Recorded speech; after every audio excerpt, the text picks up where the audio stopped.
レンコン好きな人集まれって感じの料理でございます。レンコンのゴロゴロきんぴらでございます。ざ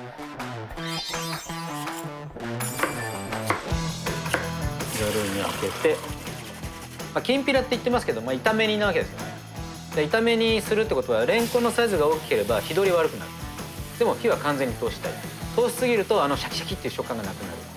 でも簡単に作れる。食感があってしっかり味だからね、いいつまみになんですわ。あとお弁当にもいいんですよね。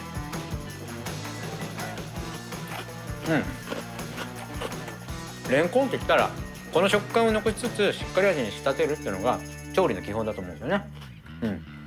美味しいですね。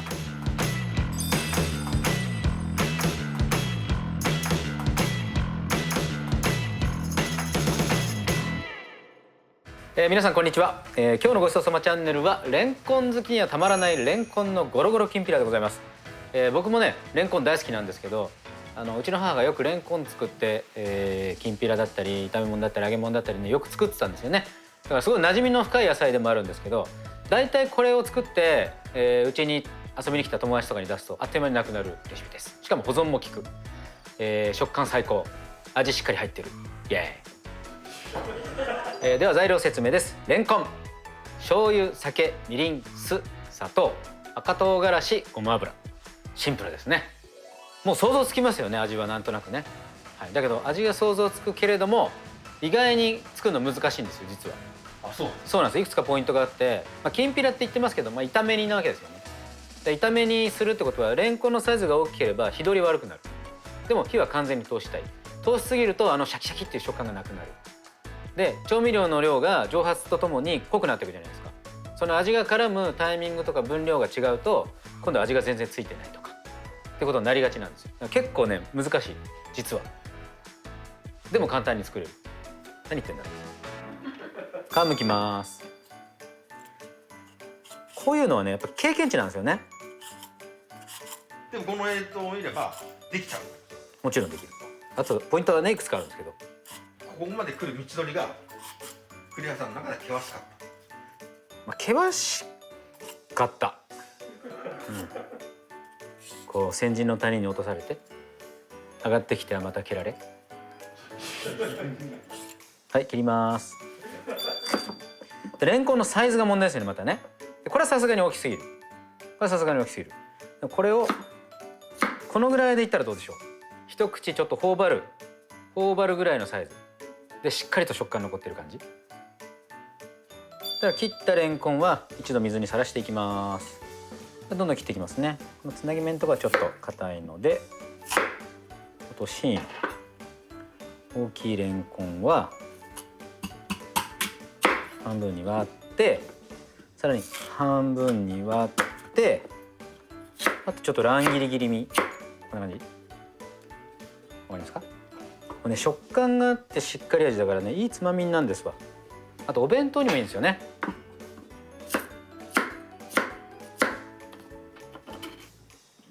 こんな感じですかの。で一回ちょっと水流してもう一回水入れてちょっと洗う感じ。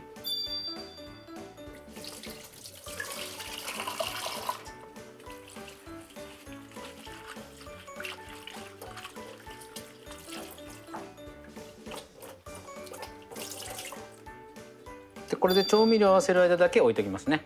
10分いらないんじゃないかな。5分とか。なんで水にさらすんですか？アクがあるんですよねやっぱり。でアクが強いものがたまにあってですね、めったに当たらないんですけどちょっと古さも関係あるんだと思うんですよね。では水にさらしてる間に調味料を合わせておきますね。お醤油、お砂糖、みりん、酒、お酢。でお酢もここに入れちゃっていいです。でお酢を入れなかったら要はちょっと甘辛のきんぴら味になりますよね。ちょっとだけ酸味感じた方が美味しいと思います。であとはもう少し醤油増やして、よく僕は豚肉と一緒にやりますね。同じような味付けを。ただ豚肉と一緒にやるとやっぱり脂が少し出てくるんで、毎回食べる時に少しレンチンして小分けにしてレンチンしてお惣菜的に食べる、常備菜的に食べるって感じですかね。そしたら水切ります。ざるに開けてちょっとゆすって水を落とす。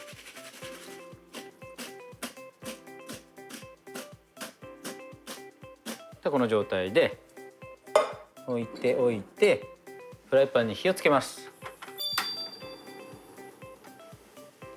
でここからまず炒めていきます。ごま油。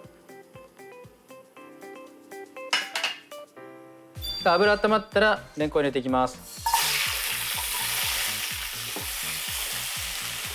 で鍋の径はこの量に対してはこのぐらいが望ましいです。これ24センチですね。はい、でちょっと深めのものの方がいいですね。煽りやすいのと汁をこう返して煮含めていきやすい。でかつ28センチとかになると蒸発量の方が強すぎてすぐ水分なくなっちゃう。でしっかりと油を絡めつつ、レンコンも火が入ってくるとちょっと半透明になってくるんですよ。部分部分。こういうの分かりやすいね。ほらこの下の層、ほら下の方表面だけちょっと半透明になってますよね。はい、これは目安です。で今のその半透明になってる部分が全体がなんとなく半透明になってきたなーって感じで調味料入れていきます。そしたら赤唐辛子入れてさらに炒め合わせて、ここで調味料入れていきます。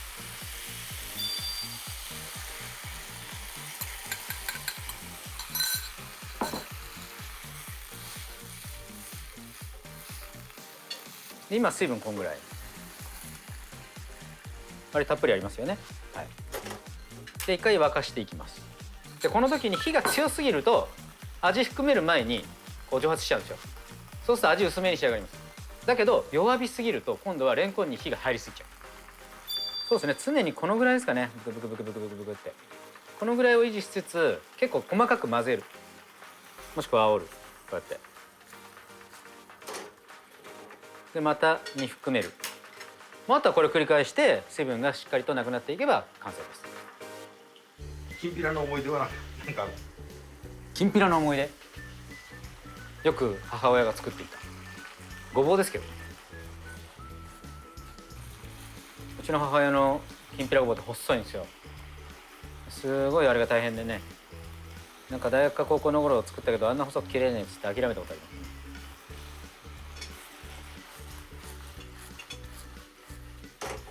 どんどん濃くなる。今水分がこんぐらいですね。かなり濃い状態で、完全に水分飛ばしちゃって表面が焼けちゃうような感じにしたらダメです。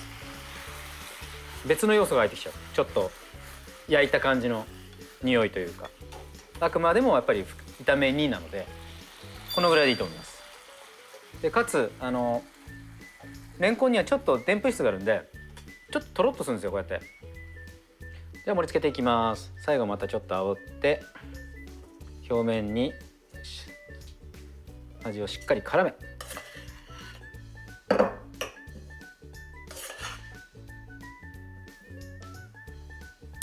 美味しそうですね。こういうの嬉しいよね。完成でございます。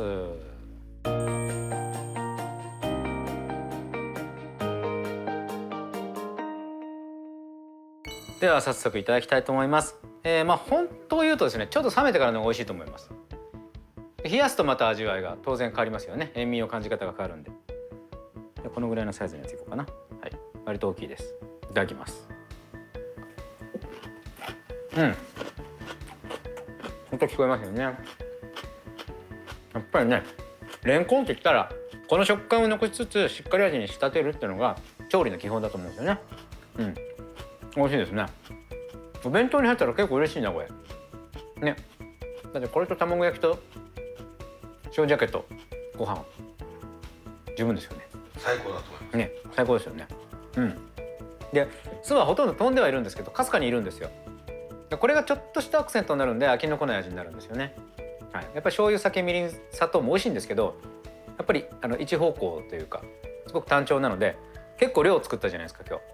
だから毎日食べ続けてると飽きが来ない味にお酢でなるという感じですかね。レンコン好きな人集まれって感じの料理でございます。ぜひレンコン好きは作ってみましょう。ごちそうさまでした。